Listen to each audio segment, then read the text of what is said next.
You totally fooled me. Ari, I never expected you to be infertile. I don't need a wife who can't have kids. So, I'm gonna remarry a new wife. This is what my husband Sean suddenly blurted out as he took me to his parents' house over the weekend. I thought only my mother-in-law would be there today, but there was a young woman next to Sean. He brought the so-called new wife to his parents' house. Sure, as unbelievable as that was, the woman said something even more outrageous. Hello, nice to meet you. I'm Lynn. Actually, I'm pregnant. She didn't seem at all remorseful. And Sean was just grinning. The situation was truly unbelievable. My mother-in-law, who had been watching us, spoke up. So, Mary, would you please get a divorce quickly? Don't make my son suffer any longer. She was on Sean's side. That's when I retorted, Oh, you want a divorce right away. But we're already divorced. What? Already divorced? Are you just being a sore loser? Sean said mockingly. But this wasn't about being a sore loser. I already knew everything. And that Sean had overlooked something critical. I had to make him regret it for the rest of his life. I'll definitely make him pay. Sean, you forgot, didn't you? Every time I showed a hint of defiance, you threatened me with divorce papers, saying if I didn't obey, it's over. I reflected on that. A good wife wouldn't go against her husband's wishes. So, as you wanted, I consulted with a lawyer about the divorce process the other day. Your part was already filled out on the paper, so it's in process. She started bragging about Sean without being asked. How many times have I heard this since we got married? The first time, I had to listen for over an hour. Her nagging was no less than Sean's. I wish this mother and son wouldn't compete in such matters. Just the other day, the CEO personally praised him. He's definitely on the fast track now. That's my Sean. So don't show your face to us again. It feels refreshing to cut ties with a failure like you. Like mother, like son, huh? As my mother-in-law's chatter finally wound down, I couldn't help but burst into laughter. My mother-in-law, Sean and Lynn all stared with their mouths agape. Hey Mary, has the shock made your brain useless too? Come on, get a grip. It's embarrassing for me if people find out I was married to someone crazy, even for a short while. Relax. The ones with the messed up heads are you guys. Sean and your mom are so good at finding faults in others but totally blind to secrets. Let me enlighten you. Finally, Sean looked puzzled. But he should be more interested. This is where it gets interesting. Lena's already married, you know. Silence enveloped the room. Sean was the first to laugh. What a story. You disappoint me? Very. I thought you were smarter than this. Yeah, it's foolish to make up such obvious lies when you're desperate and out of options. It's fitting for you. I guess. Lucy Wynn, feeling victorious, wrapped her arms around Sean's arm and snuggled up to him. I could see Sean's nostrils flare at the soft touch of her skin. It was utterly revolting. She's just jealous because she's infertile. Don't be too hard on her. It's pitiful, isn't it? She couldn't have kids and was dumped by her beloved. The Lynn. How compassionate you are. This is carrying new life in you and still caring for such a spiteful woman. Marrying you is the greatest joy of my life. What a noble love between a man and a woman. This is what an ideal couple looks like. Mary, you should see this love that you'll never have. You should learn from Lynn. John dabbed his eyes, and my mother-in-law, who had somehow produced a frilly lace handkerchief, was wiping her tears. Cheap tears, I thought, half closing my eyes as I watched them. I don't know what you're getting emotional about, but I'm not interested in dragging this farce out. Take a look at this. What's this? Interrupting our moment with some piece of paper. What's the big deal about this? Let's run. Lynn, why have you frozen up? What does this paper say, male infertility? What? What does that mean? Let me see. I had the image of the three of them, who until just moments ago were huddled together in harmony, gone. The trio was now fighting over a single sheet of paper. A paper crumpled from their handling now. This paper, as you can see, is an infertility test result. That a reason Sean and I couldn't have kids wasn't because of me, but Sean.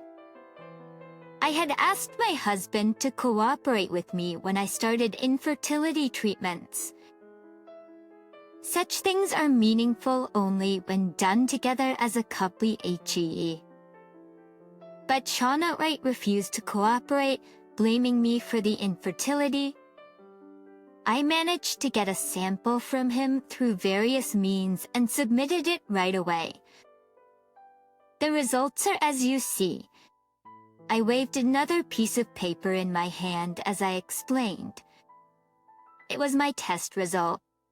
It read no issues. The three of them turned pale.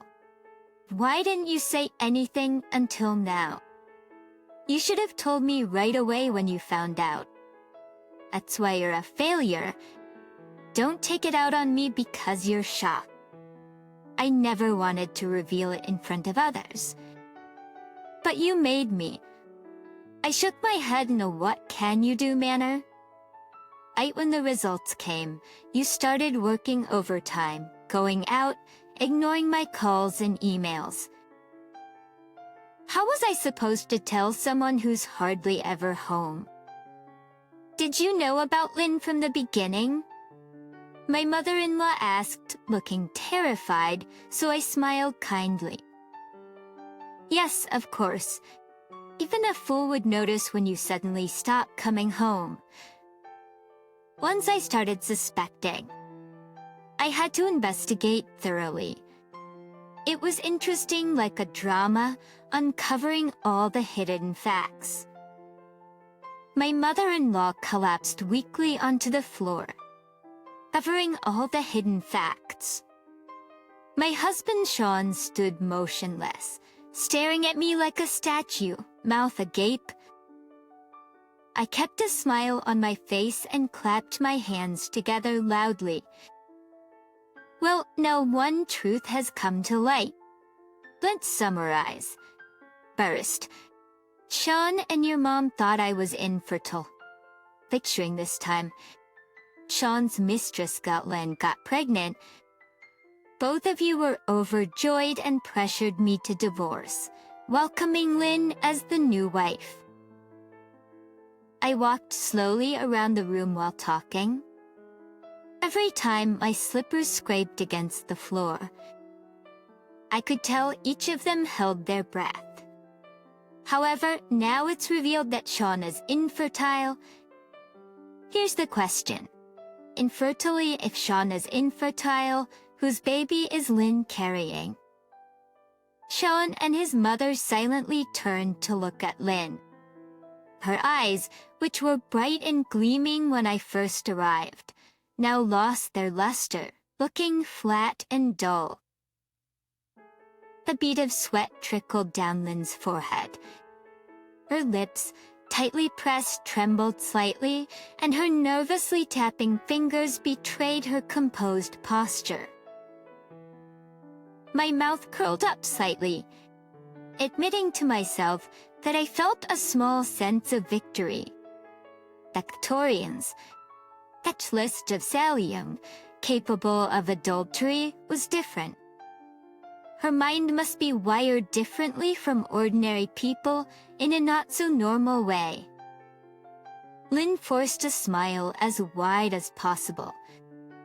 Where's the proof that this test result is real?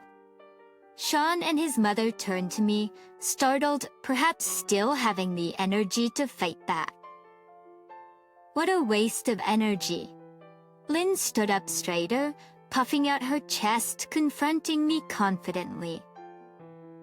The core of your claim is that piece of paper saying Sean is infertile, right?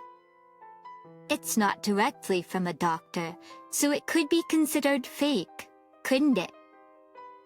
Retaliation said fertility is denied, then the child in my belly is genuinely mine and Sean's. You'll take responsibility for accusing me of being married. I thought to myself, if witches existed, they would laugh like this, narrowing their eyes into crescents and smiling unnaturally with their bright white teeth. Lynn must have deceived and trapped people before. No choice then. I shrugged, and Lynn's smile deepened clearly. Sean and his mother's eyes lit up with hope. I bent down, but all three leaned forward in anticipation. Then I reached out my hand. There was a small card on the floor. I picked it up and handed it to Lynn with a smile. It must have fallen out when I walked around the room. Obviously, Lynn looked puzzled, but her face changed as soon as she turned it over and saw the written side. Lynn, what's wrong? You're as pale as a ghost. Are you feeling unwell? Sean asked with concern. Without a word, Lynn showed him the card. It read John Doe. Sean fell back in shock. His face rapidly turned pale. Hey, what's going on here? My mother-in-law asked, still not grasping the significance of the name on the card, which she almost snatched from Sean's hands. DFCU Director John Doe isn't FUCU where Sean works. What's Lynn's connection with the company's president? You're asking me to spell out something you already know. You really want to escape reality, don't you? As well, I'll make it clear for you. And Doe is Lynn's husband. My mother-in-law fell to her knees with force. Her whole body shook violently. No, this can't be true. John having an affair with the president's wife. If this gets out, John will a prisoner company. I know, we just won't tell anyone. She jumped up, grabbed me by the collar. I was a bit taken aback by her sudden aggression. Ari, if you want alimony, I'll pay it. Just keep this a secret between us. Oh, I've already reported the affair. What did you say? You failed? No, it can't be true. It has to be a lie. This can't be happening. It was happening, it just can't. The room erupted into chaos. I looked towards the window. It was slightly open. This must be echoing throughout the neighborhood. I smirked to myself. Wait. Yes, John Doe is my husband, but the baby in my belly. Lynn was still trying to cover her lies, even now. Her face was covered in sweat, her makeup a mess. I cut her off mid-sentence, closing off her last escape route. It's Mr. Doe's child, right? No mistake about it. It's been confirmed with Mr. Doe's cooperation. How did you do it? I don't remember anything. Didn't Mr. Doe ask you to give a blood sample? He did say something about checking my health just to be safe. Raislyn looked confused. But the radiant impression she had when she first entered was gone, and she seemed to have aged 10 years in just a short time. Nowadays, they can do prenatal paternity tests with the mother's blood and the father's buccal cells. With these, paternity can be confirmed before birth. No way. You prepared all that? Lynn collapsed to the floor. Her neatly combed hair was now disheveled. The three of them were in a state of shock, finally grasping the situation. I stood with my hands on my hips, breathing out in satisfaction. Then Sean started mumbling something. I couldn't make out the words, but his expression wasn't good. I braced myself, ready for battle, as Sean suddenly looked up and yelled, "Are you kidding me?" After whispering sweet nothings, it was all lies. What were you thinking, having an affair with someone from your spouse's company?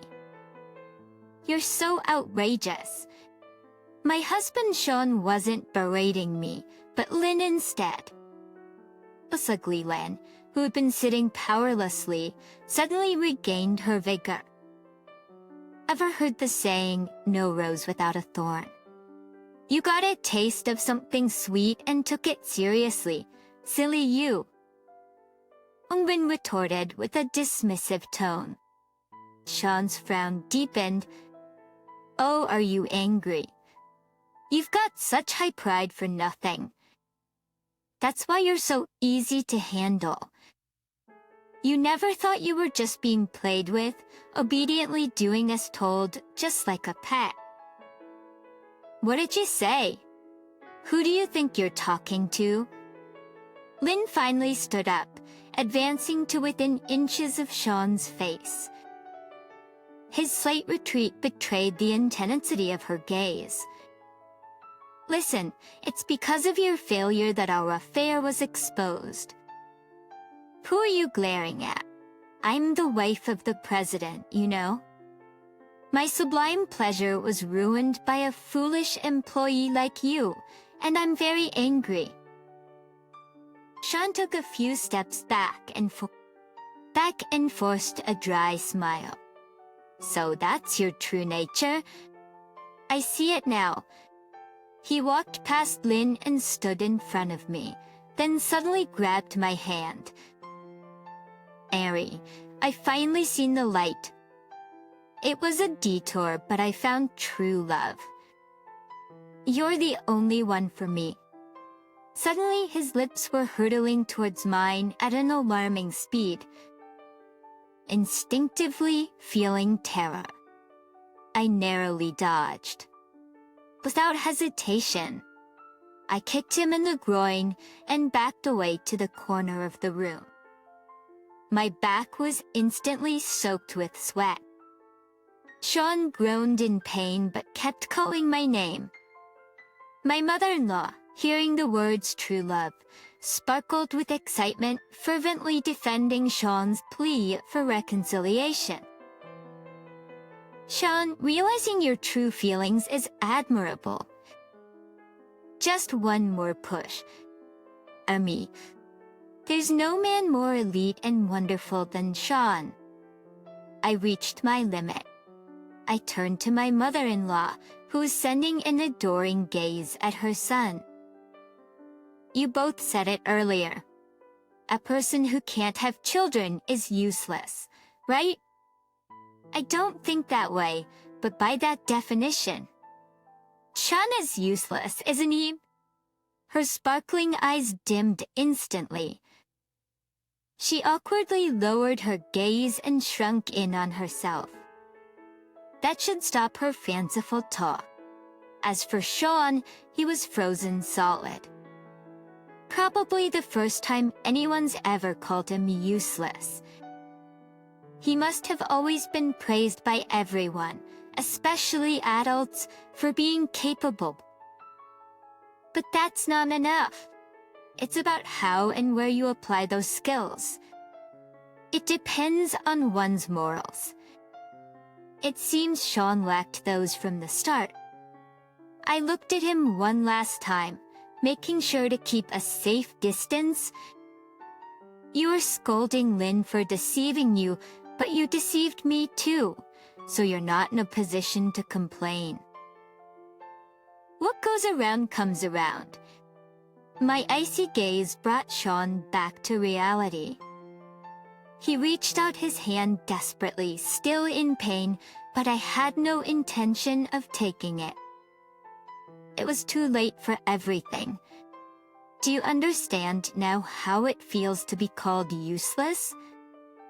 As I gave my husband Sean a full-faced smile, he stumbled but came to me, apologizing.